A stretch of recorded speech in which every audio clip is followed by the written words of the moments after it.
Hola a todos, mi nombre es Carla García, soy vuestra tutora del módulo Fuentes y Formatos de Datos y en este webinar vamos a enseñar cómo resolver la práctica 3, pero antes de eso os voy a presentar los principios de teledetección en relación al LIDAR. Vamos allá, empezamos. Os voy a mencionar 4 cosas sobre teledetección y sobre datos LIDAR que nos van a ser útiles para entender el propósito de la práctica y para entender, más allá de los aspectos técnicos que os voy a mostrar con el programa QGIS, desde un punto de vista teórico, qué es lo que se está haciendo, cómo se recogen estos datos, de dónde vienen, cómo se procesan y al final qué es lo que estamos haciendo cuando trabajamos con datos LIDAR. Como sabéis, hay sensores remotos, es decir, dentro de la teledetección, que es la ciencia que analiza la superficie terrestre sin estar en contacto con ella, hay sensores remotos que son activos y pasivos, es decir, se puede estudiar de forma remota con sensores pasivos y activos. Aquellos sensores pasivos son los que utilizan la luz solar y analizan la reflectancia de los objetos frente a la luz solar y registran esta reflectancia. Entonces son sensores que son en bandas, son multiespectrales con muchas bandas o hiperespectrales con centenares incluso de bandas, o también pueden ser sensores como una cámara digital con 3 bandas RGB. Entonces, cuando hay nubes o cuando es de noche, estos sensores que necesitan la luz solar para funcionar no nos sirven, ¿no? Además, tampoco nos sirven para capturar la información que hay bajo de la cobertura, por ejemplo, de los árboles o bajo de la cobertura de las nubes o bajo de la cobertura de vegetación más o menos densa. Para ello tenemos que recurrir a los sensores activos, que son aquellos sensores que no utilizan la luz solar y la radiación electromagnética de los objetos y por lo tanto el valor de estos objetos en el espectro electromagnético en función de cada banda, sino que lo que hacen es emitir una serie de pulsos o sí, una serie de pulsos en función de, pueden ser microondas, rayos microondas, pueden ser sensores ópticos, pueden ser sensores, ondas radio, depende. Lo que hacen es medir el rebote de este pulso. Se emite desde el sensor remoto, por ejemplo aquí con imágenes de satélite, se emitiría con un sensor remoto instalado en un satélite, se emitiría con, por ejemplo, el SAR o los satélites Sentinel-1, los llamados SAR, utilizan microondas para medir el rebote y saber las características del objeto, porque se ha estudiado que con determinados valores de píxel indican masas de agua, vegetación densa, vegetación no tan densa, edificios, etc. A nivel más local también podemos utilizar esto mediante aviones, helicópteros o incluso drones y podemos recurrir, por ejemplo, a los sensores LIDAR, que es lo que nos ocupa hoy. Tenemos este sensor LIDAR, es un sensor óptico, es un sensor que tiene distintos ángulos a través de los cuales emite distintos pulsos y nos mide el retorno, la distancia que hay entre el sensor y el rebote, el obstáculo que ha encontrado. Entonces, de esta manera, este sensor óptico podría volver si es que es muy densa la capa o podría rebotar y mandar distinta información de bajada y de subida.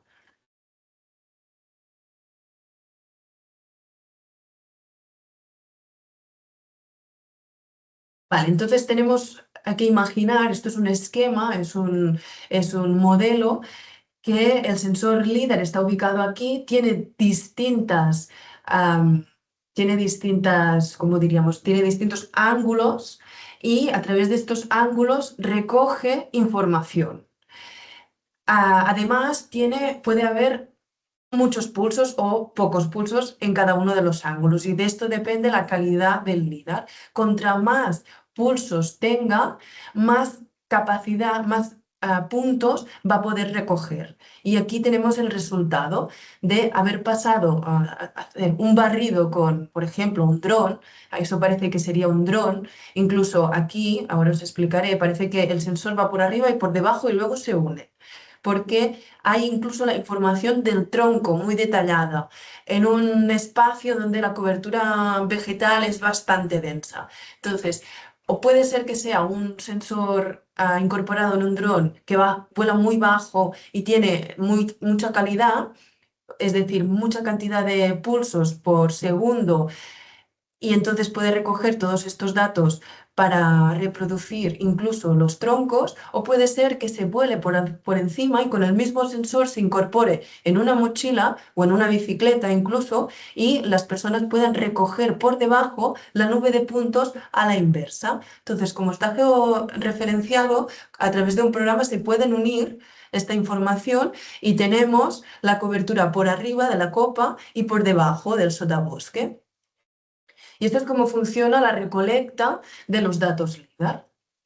De esta manera, aquí vemos un poco más, lo podemos ver en horizontal, cómo se puede recoger el suelo y se puede recoger la copa de los árboles. En este caso se ve muy claro cómo los troncos, esto seguramente es a través de un sensor aéreo solamente, los troncos no están bien recogidos porque quedan debajo de la copa, entonces están más recogidos y a pesar de ser un sensor óptico no tiene suficiente capacidad de traspasar a la cobertura vegetal densa y necesitaríamos hacer un barrido por debajo. Los datos LIDAR son muy complejos de recoger, de procesar, y veremos que de postprocesar, si están bien procesados, no mucho. El problema es que el procesamiento es tan difícil que a veces nos encontramos en el postprocesado, que es la práctica que vais a realizar hoy, problemas que vienen derivados del procesamiento. Se utilizan normalmente programas que son muy costosos. Yo aquí os he puesto un ejemplo que es LIDAR 360, en el que el objetivo de este programa es unir las distintas pasadas del avión o del dron, en este caso es un dron, y unirlas tanto en su eje vertical como horizontal, para que queden todos uniformes. Pero esto es un proceso bastante costoso y se tiene que hacer repetidas veces para que el resultado sea óptimo. Si esto estamos hablando de tal vez 1 o 2 hectáreas con datos de dron que pueden tener por metro cuadrado unas centenares de puntos, imaginaros todo el territorio español, lo difícil que es procesar bien estos datos. Pero es que además, aquí lo vemos desde arriba, ¿no? Aquí vemos que hay una densidad de 262 puntos por metro cuadrado con este dron que utilizamos aquí. Es un dron que costó una barbaridad de dinero, bueno, el sensor LIDAR, como 70.000 euros o así, y realmente está dando resoluciones de 1 centímetro. Esto lo usamos para investigar la volumetría en playas. Yo soy geomorfóloga de playas, entonces analizamos las playas y las dunas, ¿no? Pero bueno, esto no es el tema que nos ocupa. Entonces, el postprocesado, con estos datos que ya estarían procesados, que nos da una nube de puntos, se puede, a través de la nube de puntos, interpolar y pasar esta información de puntos a raster, con unas herramientas relativamente fáciles de utilizar a través de programario C, como QGIS o ArcGIS, y nos podrían proporcionar un MDT, mapa a un modelo digital de elevaciones del terreno, como vemos aquí, o un MDS, un modelo digital de superficie. Esta es la misma región. Aquí vemos retentores eólicos en las playas con la vegetación dunar, y aquí vemos cómo hemos quitado esta vegetación dunar para analizar la geomorfología y de esta manera calcular la volumetría de arena que hay antes y después de la implementación de los retentores eólicos para monitorear la gestión. Esto no lo vamos a ver porque me quiero centrar en la práctica, que va a generar algunos problemas, como es natural.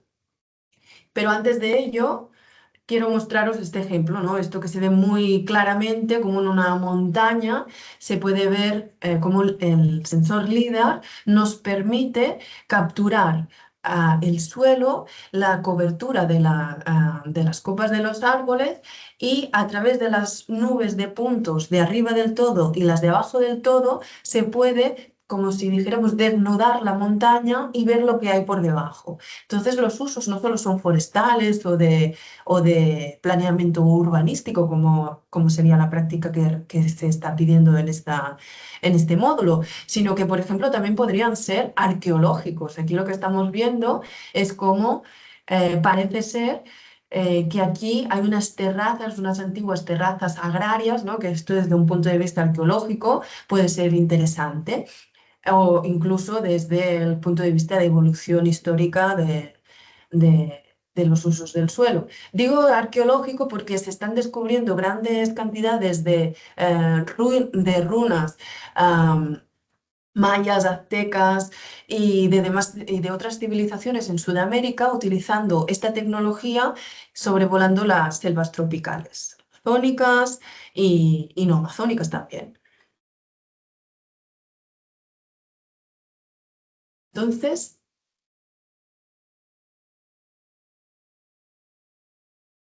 voy a pasar a la práctica, que el objetivo que tenéis a la práctica es calcular a partir de una nube de puntos LIDAR, como sería esta de aquí.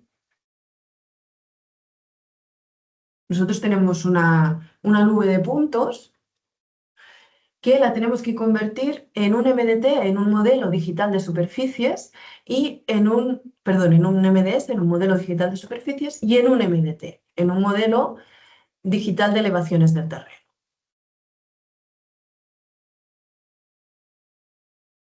Entonces, lo primero que tenemos que hacer es descargarnos estos datos LIDAR. Estos datos LIDAR están disponibles en el enlace que sale en la práctica. Tenéis que buscarlos, descargar los 4 que se mencionan en esta práctica. Y a partir de allí,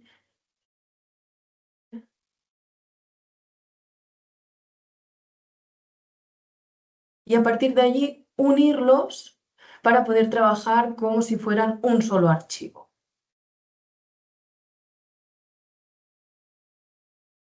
Para que se me había cerrado una ventana.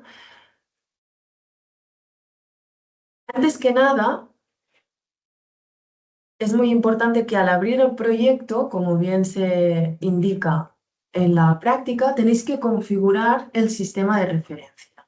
Esto se hace a través de la ventana de la opción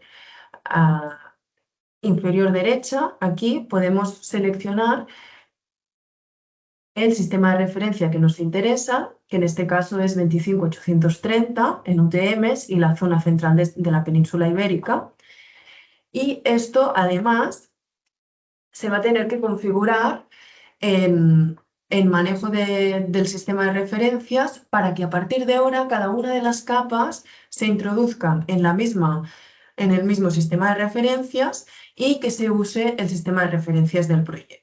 Entonces, esto lo vamos a hacer entrando a configuración, opciones, vamos a sistema de referencia, manejo de sistema de referencia, aquí configuramos la capa que nos interesa, le pedimos que utilice el sistema de referencia del proyecto para las nuevas, para cuando se cree una nueva capa, y aquí yo tengo por defecto determinado que se determine el CRS del proyecto en función de la primera capa. Y esto que es importante cambiarlo. Es importante poner que en este proyecto en concreto vamos a trabajar con esta proyección, porque estos datos que nos proporciona el gobierno vasco tienen algún problema de proyección. Entonces tenemos que especificar qué proyección es la que estamos trabajando. Y justamente este problema de proyección es lo que hace que algunas de las funciones en las que vamos a trabajar hoy no funcionen correctamente, pero lo vamos a ver a continuación. Entonces, lo primero que hay que hacer es cargar estas capas, estas 4 capas, las vemos aquí de forma independiente, ¿sí? Y podemos configurar en la simbología que se vea o con RGB, como se está viendo ah, como ya se está viendo por defecto, o que en realidad no es RGB, está en infrarrojo, o podemos también añadir una rampa de color para que se vea los colores más bajos de color oscuro y los colores más, perdón, las alturas más altas de color beige y los colores en los espacios más llanos de color negro, o también podemos invertir esta rampa de color para que esto parece que así ah, para buscar más la lógica, ¿no? O también podemos clasificar en función de el valor que tiene cada uno de los puntos. Y es que esto, si hacemos zoom aquí, vemos que, vamos a aceptar, vemos que esto se ha clasificado en función de unos valores que son universales para datos LIDAR y que funcionan de la siguiente manera. Los datos que no se clasifican se mantienen en valor 1. El suelo es valor 2, la vegetación baja es valor 3, la vegetación media 4, la vegetación alta 5, los edificios 6 y el ruido se clasifica como 7. Aunque puede haber ruido que no esté clasificado como 7. Esta clasificación tiene un punto de automática, pero se tiene que acabar de refinar manualmente. Y es por esto que generalmente los datos LIDAR pueden tener una mala clasificación y esto puede alterar nuestros datos. El proceso de clasificación que se hace manualmente en la mayoría de los casos lleva muchos problemas y es muy costosa. Por eso los vuelos LIDAR son tan caros de realizar, porque el postprocesado es muy costoso. De hecho, si hay alguien de Cataluña que nos está escuchando, nos puede escuchar más adelante. Acaban de sacar una cobertura con mucho detalle, con mucha resolución, bueno, alrededor de 10 puntos por metro cuadrado, lo que da una resolución de raster muy elevada en todo el territorio catalán, un vuelo de LIDAR que se ha publicado este año. Como contrapartida, te facilitan los datos sin procesar, sin clasificar. ¿Qué significa esto? Pues que para no quedar mal, te dejan que si te interesa este material, te lo clasifiques tú manualmente. Esto es muy costoso porque los programas para clasificar LIDAR generalmente son de pago y además se tiene que hacer de forma manual, por lo que es muy costoso en tiempo.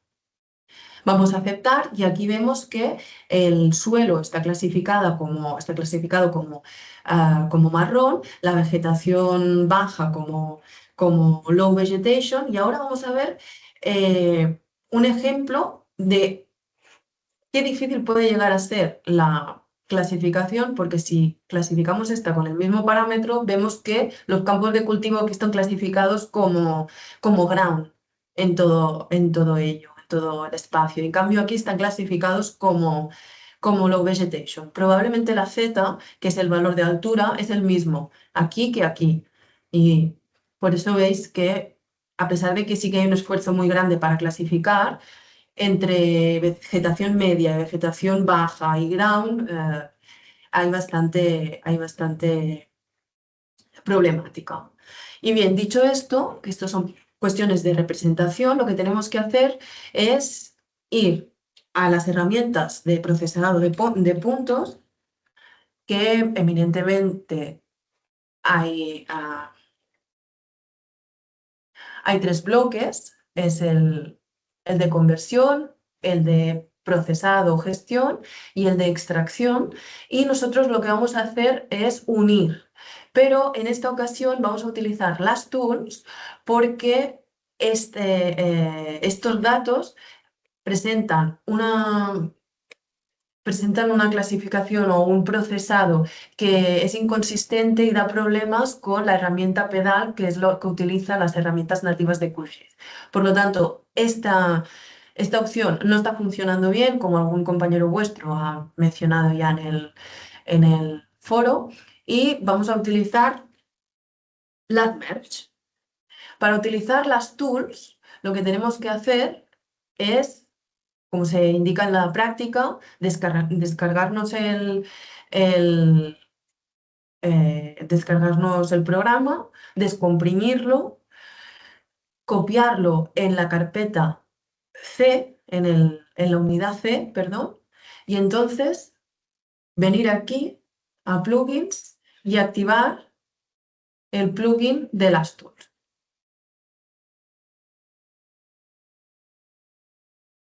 Ya lo tengo activado, entonces pondríamos install plugin y vendríamos al toolbox, perdón, vendríamos a processing,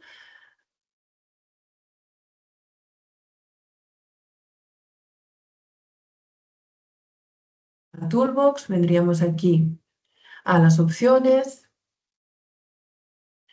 vendríamos a processing y a providers. Y aquí sí que tendríamos que activar esta opción y navegar hasta donde tengamos el archivo, el programa descomprimido y en la unidad D. De forma que contra más próximo esté la unidad C, perdón, menos problemas nos va a dar. Una vez hemos hecho esto, que está explicado en el tutorial 2, de forma muy detallada, ya podemos venir aquí y buscamos el Last Merge. Las herramientas de LAS tienen una particularidad y es que hace poco eran todas de acceso gratuito y ahora solo tenemos de acceso abierto a aquellas que son verdes y las naranjas son de pago o de acceso limitado. Hay algunas opciones que nos permite y algunas opciones que no. Por eso, poco a poco, QGIS está introduciendo las opciones que antiguamente proporcionaba las tools en las herramientas nativas de QGIS, aunque esta justamente no funciona, la de Merge. Entonces aquí lo que vamos a hacer es seleccionar las capas que queremos unir, que voy a poner lista, que son esta y esta. Lo que pasa es que no lo podemos hacer de a una, sino que lo vamos a tener que hacer poco a poco. Primero esta,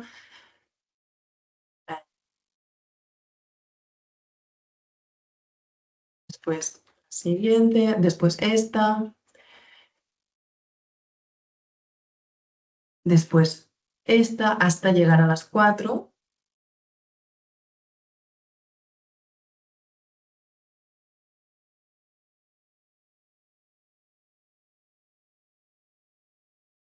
Y entonces tenemos que guardar el archivo aquí. Por ejemplo, vamos a crear esta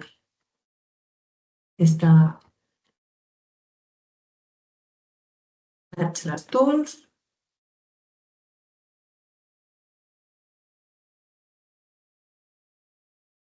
Como, a ver, vamos a repetir.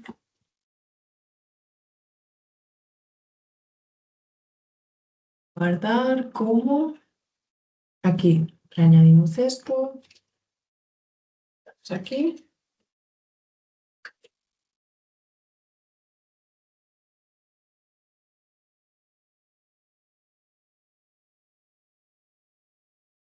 Tenemos que poner la extensión en el nombre.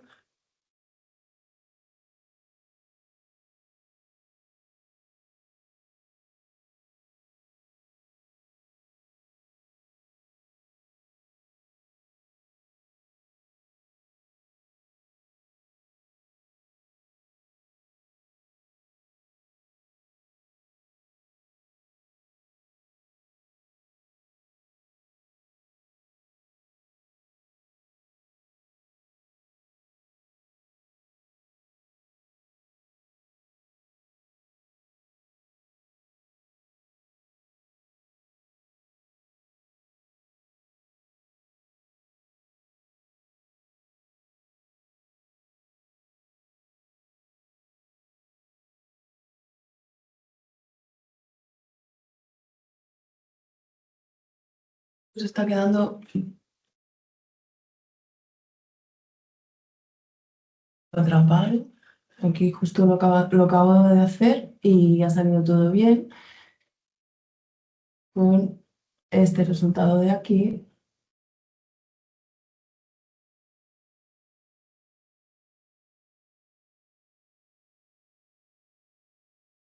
Podéis ver aquí está todo clasificado. Lo voy a poner en RGB para que se vea mejor.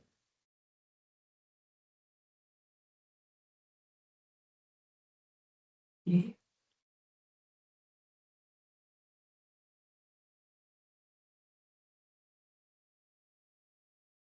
porque aquí me está fastidiando que no salga ahora justo. Vamos a guardarlo como archivo temporal. Lo que pasa es que no se carga. Entonces es importante guardarlo como archivo fijo.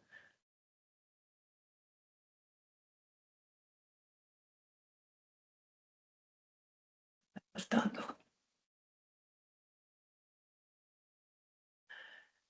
Vamos a probar. Ahora parece que sí. No le concretamos la extensión y ponemos directamente el nombre con la extensión en el mismo nombre.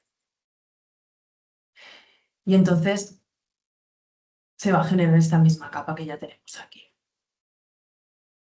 Como esto tarda bastante, ya la tengo preparada aquí. En algunos casos puede tardar más, en otros menos.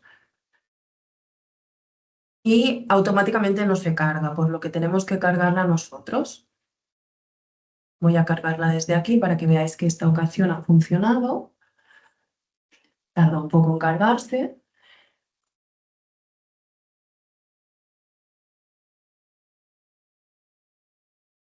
Es probable que si vosotros intentáis, ¿veis aquí? Ya está cargada, tenemos el mismo resultado que os estaba mostrando anteriormente y podemos eliminar esta, por ejemplo. Es posible que eh, cuando vosotros intentéis utilizar esta herramienta, la Merge de QGIS, vamos a probarlo y seleccionamos todas las capas que queremos unir. Aquí se puede elegir la extensión o no, independientemente. Podemos tenerlo en archivo temporal o guardarlo en archivo fijo. Nos va a salir un error que nos indica que esta herramienta no está funcionando, pero si vamos a analizar, si vamos al panel de mensajes, este error no nos está indicando, no nos está dando información, simplemente no está funcionando. Entonces, si averiguamos un poco más, vemos que estos datos no están funcionando porque tienen una proyección inválida o porque tienen alguna incompatibilidad con las herramientas de PEDAR. Por lo tanto, tenemos que recorrer a las tools y volver a utilizar QGIS para acabar la práctica. También en esta ocasión podemos realizar un corte. Si tenemos un polígono aquí, podemos cortar esta capa, esta zona, a través de la herramienta Clip del Point Cloud Data Management. Aquí igual le añadimos ya el archivo unido, le añadimos el clip, lo ejecutamos y lo que nos va a salir es esta zona de aquí solamente. Ya podemos borrar porque la tenemos ya en el proyecto. Pero nosotros vamos a seguir trabajando con toda la zona para hacer la práctica. Entonces ahora el siguiente paso es utilizar esta capa de aquí, que es una capa de puntos, lo que cada punto está coloreado con el color correspondiente que le toca. Vamos a utilizar esta capa de puntos para hacer un MDS, un MDT y a partir del MDS y del MDT una capa de alturas. Vamos allá. Para hacer el MDS, lo que vamos a seguir haciendo es utilizar estos datos de aquí de los puntos de LIDAR y vamos a exportar como raster usando la triangulación. Entonces es importante que elijamos todo el conjunto de puntos ya unido. De hecho, estos los podríamos eliminar ya.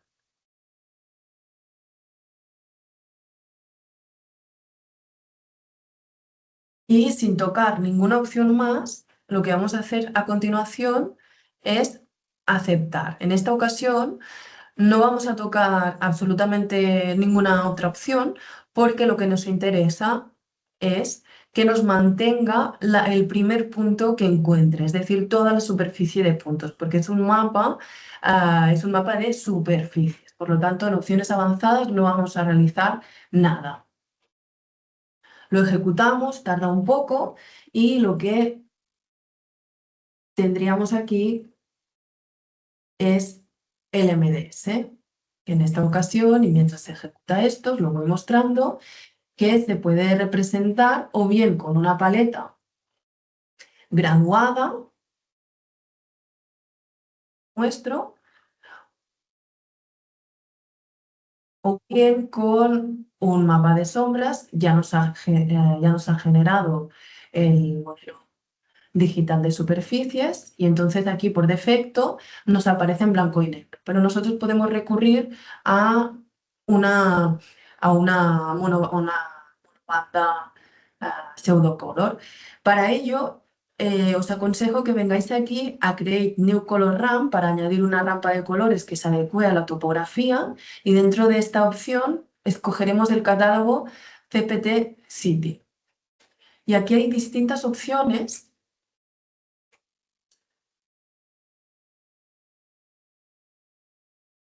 Hay distintas opciones de paletas de rampas que podemos escoger o bien todas o bien por temáticas. Puede haber la de precipitación, la de temperatura, la de topografía, la de batimetría. Yo me voy a todas las rampas y una de las que más me gusta para este espacio en concreto son las de Wikizurich. ¿Por qué? Porque no tienen espacios azules que representen el mar y entonces no despistan y no te pintan, por ejemplo, los campos de cultivo de color azul, ni tampoco tienen eh, no tienen espacios blancos, que no denotan nieve a una altura de 600 metros. Entonces, esta incoherencia no la tendríamos. Aplicamos y ya tenemos esta representación. Cerramos aquí. Y otra cuestión que es interesante en representación visual, por ejemplo, es que podemos duplicar esta capa, la duplicamos, la visualizamos y la capa superior, vamos a propiedades y modificamos su simbología. Y podemos hacer un mapa de sombreado de esta forma. Entonces, si vamos aquí en el mapa de sombreado, hay una opción que es esta de aquí, en Layer Rendering, que podemos multiplicar con la capa inmediatamente que está situada abajo. Entonces, sí podemos conjugar, podemos combinar distintas visualizaciones. Por ejemplo, si ahora multiplicamos esta con la de abajo, nos cogerá el sombreado de esta y el coloreado de abajo. Y podemos ir jugando con el brillo, la gama, el contraste y la saturación, si es que sabéis un poco de edición de imágenes. Yo, por ejemplo, no sé mucho y cuando quiero hacer alguna cosa, pues tengo que informarme bastante porque no es mi especialidad. Pero si alguien está aficionado o está aficionado a la fotografía, puede realizar unas visualizaciones realmente vistosas, realmente bonitas. Entonces podemos aplicar esto y aquí tenemos una representación cartográfica que es bastante resultona, es bastante bonita. Si hacemos zoom, vemos que aparece el contorno del píxel en un tono un poco negro, ¿no? En función de dónde vienen las sombras. Esto es del mapa sombreado y para modificarlo, para cambiarlo, volvemos al Hill Shape y en lugar de vecino cercano podemos elegir bilineal, y ahora veremos que esto desaparece, o cúbico, que esto desaparece pero bilineal lo disimula más sutil. Entonces te difumina el efecto sombra. Y aquí vemos que la apariencia está mucho más está mejorada. Bien, una vez tenemos esto, vamos a exportar otra vez a raster los puntos LAS, pero en esta ocasión sí que vamos a utilizar los parámetros avanzados para indicar que lo que queremos es el ground, es el suelo, porque lo que queremos hacer no es un MDS como en esta ocasión, sino que queremos hacer un MDT. Entonces queremos eliminar la superficie de vegetación, de edificios, etc. ¿Cómo lo vamos a hacer esto? Pues de una manera muy sencilla. Vamos a especificar que en esta clasificación solo nos vamos a quedar con el suelo. Y recordemos, y para ello voy a cerrar esto porque en este punto es interesante venir aquí y ver. Bien, vamos a utilizar esta, por ejemplo, y la vamos a... No, perdón, esto es un MT. Tenemos que utilizar la de puntos.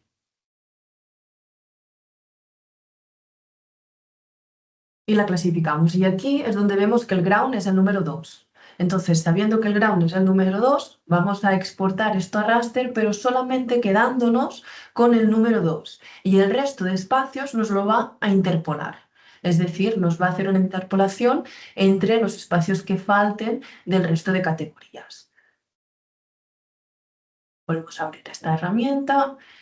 Aquí especificamos que aquí tenemos otros parámetros. También tenemos la X, la Z, la X, la Y, la Z para indicar la altitud. Si queremos, por ejemplo, filtrar solamente los puntos que vayan de una altura a otra, podemos utilizar la Z. En esta ocasión utilizamos clasificación igual a ground.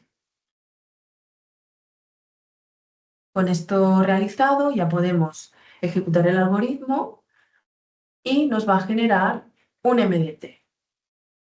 Esta vez sí que nos va a generar, ya finalizado,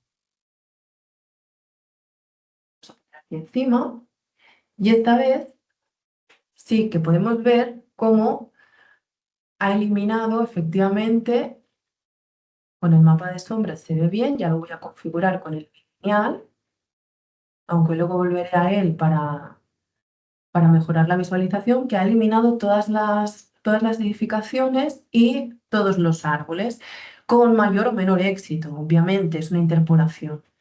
Entonces, si duplicamos esta capa, podemos realizar exactamente lo mismo que hemos hecho en la visualización anterior para mejorar. Esto sí que es solamente una mejora de visualización. Creamos una rampa en el color añadimos una rampa nueva, vamos al catálogo de CPT City, nos vamos aquí a Wikizuri para escoger la misma, aplicamos y aquí ahora no se ve porque está completamente opaco, pero podemos añadir una multiplicación para que se vea la capa de debajo, para que se funda con la capa de debajo.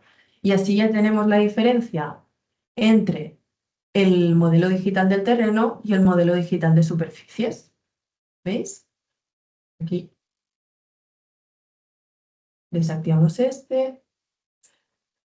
Vamos a ir desactivando todos porque si no... aquí tenemos el de superficies y aquí tenemos el del terreno. El de superficies, perdón, y el del terreno. Superficies cuanto a las edificaciones y árboles y el del terreno sí. Entonces, otra cuestión importante es que mediante la ida información podemos venir en cualquier espacio del mapa y con todas aquellas capas que tenemos activadas, si pinchamos en el botón, con el botón izquierdo, solamente nos va a dar información de la capa que estamos seleccionando, pero si pinchamos con el botón derecho, podemos obtener más información de la capa, por ejemplo, del MDS y del MDT. Y vemos que en este espacio concreto pues no hay diferencia porque son campos de cultivo. Pero si vamos, por ejemplo, en una zona con edificios, y ahora dejarme que estos archivos temporales para recurrir a los que tienen nombre y que sea más fácil de interpretar, lo que estamos mostrando. Por ejemplo, vamos a ir aquí a un espacio de edificación y vamos a pinchar con el botón derecho a identificar y de esta manera vemos como el MDS tiene una altura casi 20 metros superior al MDT. Esto nos indica que este edificio tiene 20 metros de altura. Y esto es lo que queremos hacer, lo que queremos obtener con el mapa de alturas, una resta, una diferencia. Esto también se puede ver con una tabla y vemos aquí más fácilmente cómo hay esta diferencia de casi 20 metros. Para hacer esto, para realizar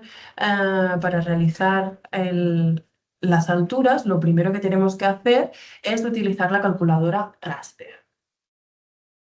Venimos a raster, utilizamos la calculadora raster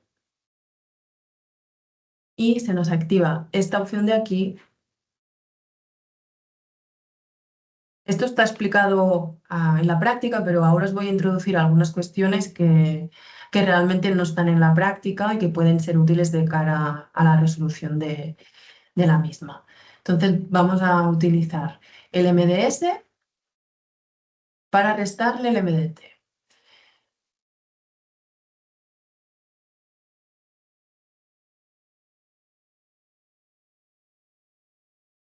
Llevamos esta opción de aquí y le damos a OK. Y lo que nos está diciendo es que no tiene bien configurada la proyección cartográfica. El resultado de esta resta va a ser este raster de aquí, que si desactivamos los otros, lo que podemos ver es las alturas, pero este está ya modificado, con lo que me interesa que veáis desde el principio cómo he llegado a generar este.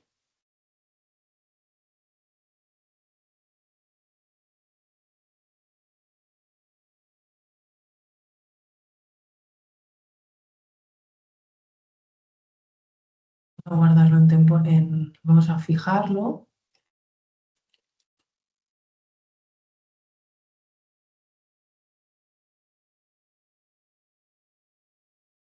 Y nos sale este mapa de alturas de aquí que no nos da ningún error si lo guardamos como archivo fijo. Vemos que en archivo temporal nos estaba dando algún error. Entonces de aquí lo que vamos a hacer es, en primer lugar, vamos a abrir la simbología.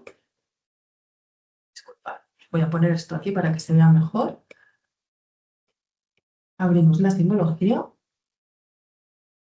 Le añadimos un single band pseudocolor a ver, esto, por ejemplo, podría ser una opción. Podríamos invertir la paleta que parece que tiene más sentido, con las alturas más altas de color más oscuro. Y aquí en el mínimo le vamos a pedir que nos represente solamente los valores a partir de 0. Se nos abre una nueva categoría aquí con el 0 y en los espacios que tienen que tienen 0, pinchando doble clic aquí, los vamos a invisibilizar. Los vamos a quitar toda la opacidad. Lo guardamos y el resultado es que solamente nos muestra los espacios superiores a 0. Los que no tienen diferencias nos lo omite. Pero esto sí queda un poco feo, ¿no? Visualmente no es muy bonito. Así que volvemos a hacer la mejora de visualización duplicando esta capa y a la capa de arriba, otra vez exactamente lo mismo, le vamos a poner un Hillshade. Y si lo aplicamos, vemos que perdemos la visualización anterior y para no perderla, vamos a multiplicarla con la capa de debajo y recordar a poner un bilineal para que no se vean estas sombras negras que si de cerca se ven muy estridentes. Entonces aplicamos esto y aquí sí tenemos una visualización bastante más bonita. Se muestra en el tutorial y cómo se pide a la práctica. Hasta aquí tenemos las alturas. Vemos por un lado la masa forestal que podríamos llegar a obtener, por ejemplo, el volumen de masa forestal a partir de algunos algoritmos si supiéramos el tipo de vegetación que hay e incluso la anchura del tronco, por lo que este sistema las herramientas que estamos aprendiendo hoy podrían servir para combinar el trabajo de campo con el trabajo de gabinete y hacer gestión forestal, o bien procesos de planificación urbanística como se pide en la práctica, que es esta zona de aquí. Podríamos añadir los edificios y saber la altura media, máxima o mínima de cada uno de los edificios para ver si realmente esto está coincidiendo con el cadastro, para identificar los edificios más altos o para cualquier finalidad de índole urbanística. Lo primero que tenemos que hacer aquí es, esto ya nos hemos descargado los edificios que tenéis especificado, que se especifica en la práctica el enlace donde los podéis descargar. Ya que estamos aquí, pues os lo enseño también, que no cuesta nada. Es este enlace de aquí, el servicio de descargas, que si le damos un paso para atrás, vamos a descargas de datos, vamos al acceso por HTTPS y aquí vamos a cartografía básica, ABTA, edificaciones, y aquí nos da la longitud en líneas y el área en polígonos. Vamos a elegir esta primera opción y entonces sí que nos aparece, nos proporciona este shapefile de aquí. Esto de aquí podríamos ver las características que tiene. Tiene unas en su tabla de atributos. Esta tabla de atributos tiene distintos campos y entonces cada uno de estos campos os dejo a vosotros que indagáis un poco qué es lo que significa, porque en la práctica lo que vamos a hacer es lo siguiente, que es quitar los patios interiores, porque estos pueden modificar muchísimo la media de altura de cada edificio. Antes de ello, como aquí en este caso de estudio no hay patios interiores, podemos hacerlo normalmente. Entonces, en primer lugar, lo que hago es una selección. Selecciono con la herramienta de seleccionar todos los edificios de este núcleo de población, de este espacio, y lo que hago es un dissolve. Hago un geoproceso, disolver con estas opciones de aquí. Y el dissolve lo que me permite hacer es disolver polígonos que estén contiguos o bien polígonos que tienen las mismas características de atributos. En este caso, lo que quiero hacer, por ejemplo, como en la práctica lo que se está pidiendo es toda la zona de edificaciones, dejadme mostrar la práctica porque quiero asegurarme que estemos todos sabiendo bien lo que nos referimos. Aquí, por ejemplo, estamos pidiendo toda la manzana, todo el perímetro de la edificación. Por lo tanto, se tienen que unir. Y para unirlo tenemos que utilizar la herramienta disolver. Y lo vamos a unir por proximidad. Fijaros que aquí, antes de unir, se han quitado los patios interiores. Aquí, como no hay, no los quitamos, simplemente los unimos, activamos esta opción. Muy importante activar esta opción antes que nada, para que solo nos aplique el disolver en los polígonos seleccionados. Y aquí nos ha generado ya unos polígonos unidos. ¿Qué pasaría si no le hubiéramos puesto la opción de... Disculpad, si no hubiéramos puesto esta opción que mantuviera los polígonos separados? Lo que hubiera pasado, ahora no sé, se ve un poco raro aquí, si no hubiéramos mantenido esto, hubiéramos tenido que separarlos posteriormente. Hay una herramienta que nos lo permite hacer que se llama Multipart Polygon, Multipart Split. ¿de acuerdo? Que lo que consiste, tenéis que instalarla, esto es muy útil cuando digitalizamos o cuando tratamos con polígonos o, sí, generalmente con geometrías poligonales. Yo la tengo ya instalada aquí y lo que nos hace es coger todas estas geometrías que están seleccionadas y las separa en función de su topología, es decir, si tienen contacto o no. Y ahora ya sí tenemos el mismo resultado que si hubiéramos mantenido la opción de las geometrías separadas. Guardamos, dejamos de editar y ahora ya con esta capa de edificios lo que nos interesa es añadirle la, la- el valor de la altura, es decir, de esta altura de aquí, este raster de aquí, queremos que cada polígono de estos de aquí tenga la altura que corresponde a este polígono de aquí. Perdón, a este raster de aquí de alturas. ¿Cómo lo hacemos? Bien, voy a borrar este que es temporal. Voy a ir guardando por si peta. Y lo que hacemos es esto lo tenéis especificado en la práctica, porque os va a ser muy útil para muchas otras cuestiones relacionadas con estadísticas zonales. Es este vídeo de aquí, calcular estadísticas zonales en QGIS para determinar la altura de las edificaciones. Y aquí lo que vamos a hacer es, yo lo tengo en inglés, Zonal Statistics.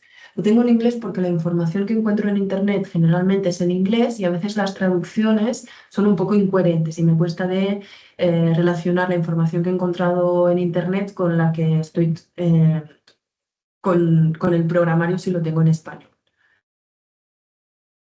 Y entonces también de esta manera, si todos lo tenemos en inglés, es como más fácil la comunicación, pero bueno, en el módulo para facilitar la comunicación y el entendimiento de lo que estamos haciendo se pone generalmente en castellano.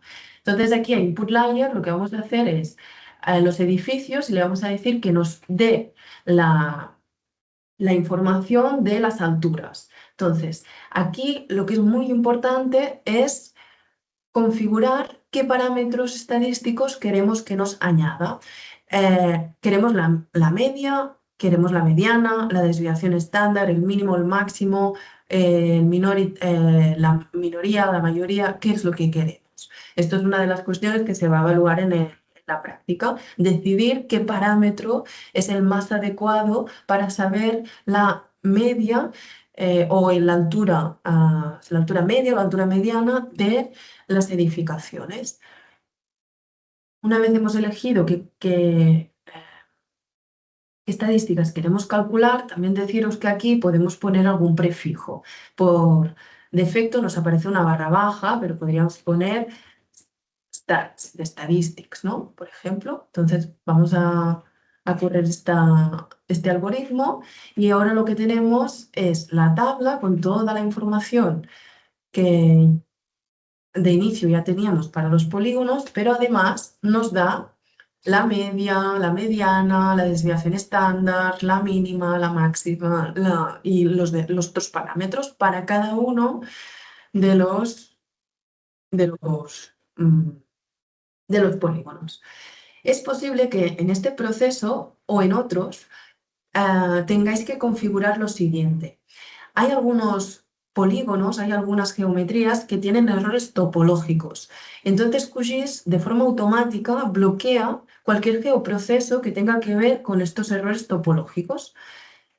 ¿Eso qué significa? Que tal vez en estos polígonos hay algún pequeño bucle, hay algún vértice que se solapa con el resto con otro vértice y esto ya da problemas a la hora de hacer cualquier geoproceso.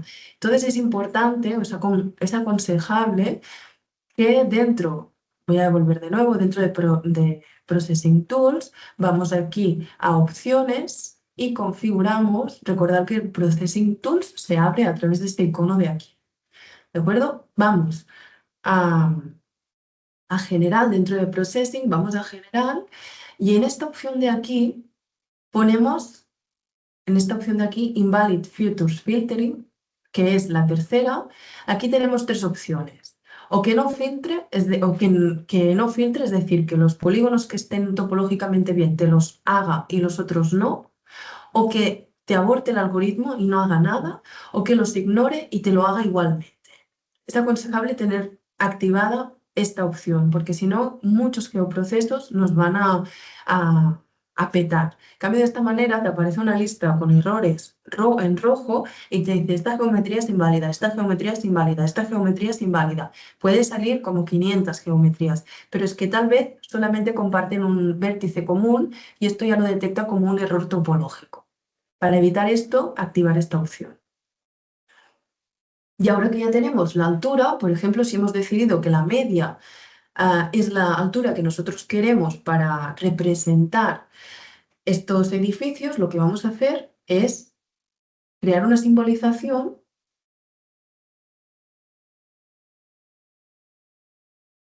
gradual, por el campo de media, por ejemplo.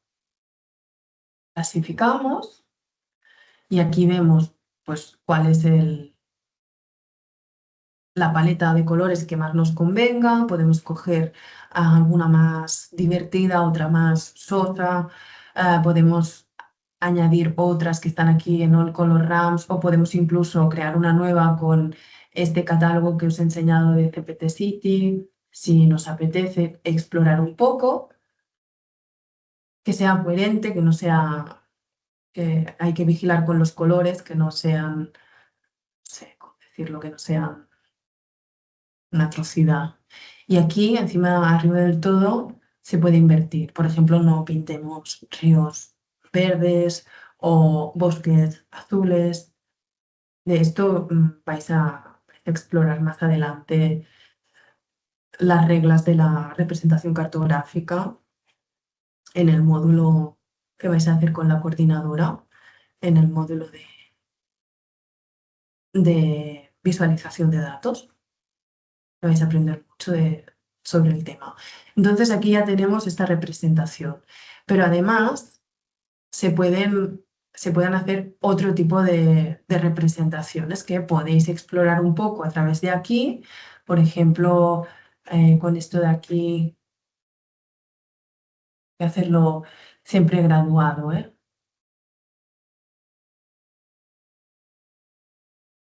Podéis hacer esto de aquí, lo podéis aplicar.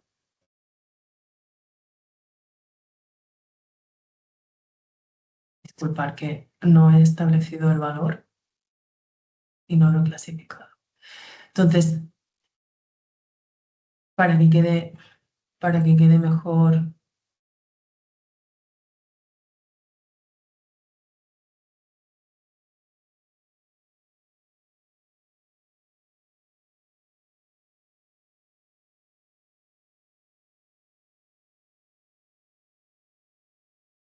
vamos a invertir la paleta.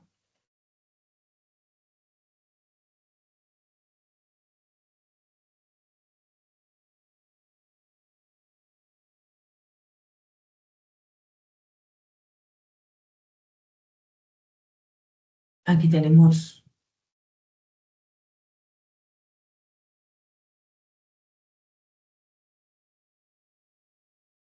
se trataría de ir jugando con las distintas opciones de simbología, graduada siempre, para que nos muestre los valores de los edificios en función de lo que nosotros queramos. Entonces, una cosa que os lo quería mostrar antes de acabar es en Zonal Statistics, si lo volvemos a hacer,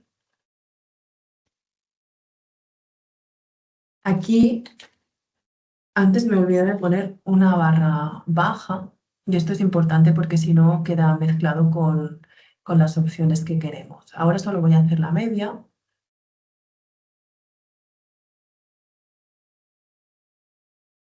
Elegir el raster como es natural. Entonces, aquí, ¿veis? Ya hace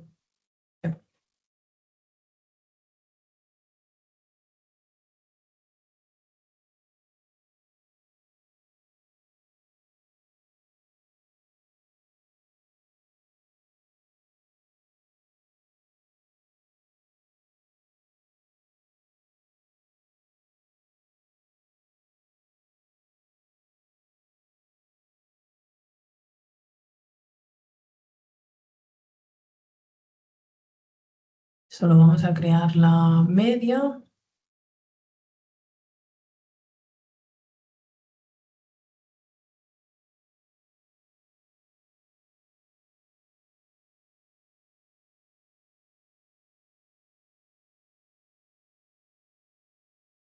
No me lo permitía porque ya existía y ahora sí que si vemos la tabla, de acuerdo, me lo genera encima. Entonces vemos aquí en la última columna que me ha generado tanto una como la otra. Una representación así es más fácil de leer y de interpretar. Entonces vamos a abrir la simbología con una paleta gradual, clasificamos, aplicamos esto, os aconsejo otro tipo, incluso invertirlo para que los colores más oscuros coincidan con las alturas más altas. Y aquí también es importante pues crear alguna sombra duplicando la capa, por ejemplo, o creando cierta opacidad de esta capa para que se vea un poco la superficie de abajo y no quede tan y quede más parecido a la práctica, a las instrucciones de la práctica que os comparto aquí.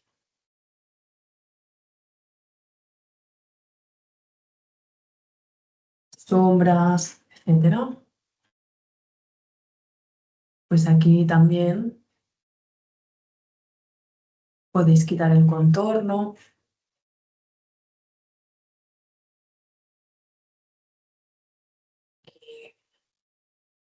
Lo podéis quitar y queda un poco mejor, lo podéis poner transparente, podéis poner alguna sombra también,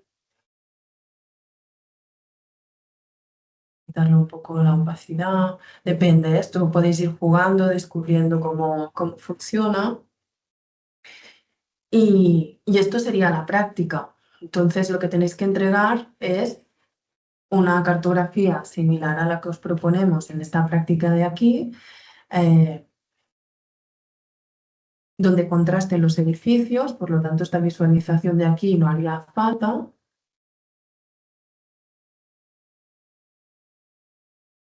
Haría falta un mapa de fondo, si queréis poner esta visualización también la podéis poner, pero es importante que tenga una máscara como aquí. Para poner una máscara, por ejemplo, podemos duplicar esta capa y venimos aquí, ponemos un inverted polygon, lo ponemos de color blanco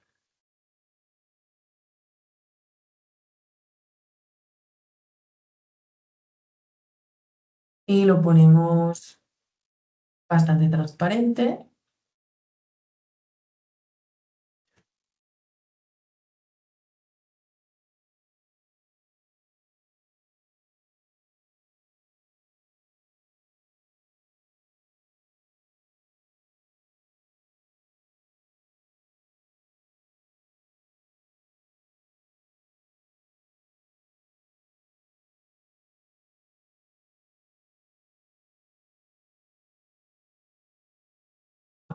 Símbolo simple.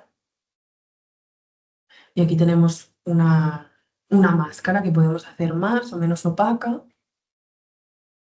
invirtiendo el polígono, un single symbol de color blanco y opaco.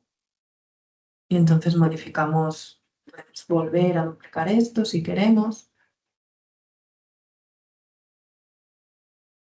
Ponemos encima. Vamos a hacer un objeto simple y le vamos a añadir tal vez algún efecto como, como algún efecto de sombra. Aquí os van mostrando los efectos, ¿eh? Es que aquí hay sombra por arriba y por abajo. Vamos a dejarlo de esta manera por ahora. Y aquí veis, ya tenemos un poco más bonito, más elegante la representación. Sí que es verdad, por ejemplo, que en colores claros queda muy mal el contorno. Entonces tenemos que venir aquí y definir que no tenga línea. Por ejemplo, el azul de aquí, ¿veis? Este espacio de aquí, tenemos que venir aquí y definir que no tenga línea. Y ya desaparece. El blanco igual, venimos aquí, ya no tiene. Se ve probablemente esta línea por esto de aquí, porque aquí también tenemos que eliminarla.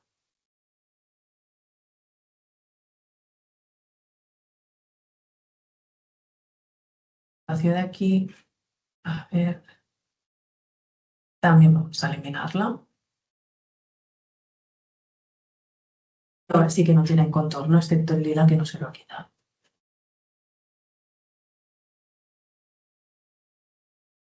Por ejemplo, esto sería un resultado. Pues bien, este es un posible resultado. Para más cuestiones o dudas sobre la práctica 3 lo podéis consultar en el foro de esta misma práctica. Muchas gracias y hasta pronto.